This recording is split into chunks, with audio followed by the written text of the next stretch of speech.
Welcome to the Rim Break Rodeo. We hope this video helps. You begin by confirming essentials so the update can run. This saves time and avoids mid-process failures. Make sure your Apple Watch and iPhone are both charged to at least 50% on the same Wi-Fi network and within a few feet of each other. Once done, open the Watch app on your iPhone, tap General, then Software Update to check for the update.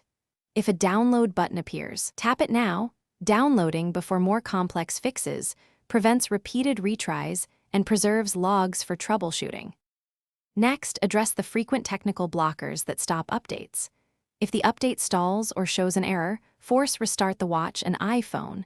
This clears transient system issues. Make room on the watch by deleting unused apps or media. Aim for at least 500 megabytes free, because low storage often causes failure.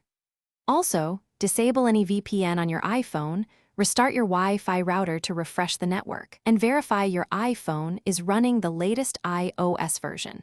Compatibility matters, so make sure those match before continuing. Finish by running the install with devices plugged in and on Wi-Fi. Open the Watch app, go to General, Software Update, and tap Install. Stay nearby and avoid interrupting power or network. If the update still fails, unpair the watch from your iPhone. This creates a fresh backup and lets you repair to perform a clean install.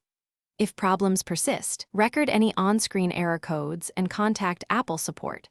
Those codes speed diagnosis and prevent unnecessary device resets, which can save you time and data loss. Thanks for watching. Consider subscribing if we helped you.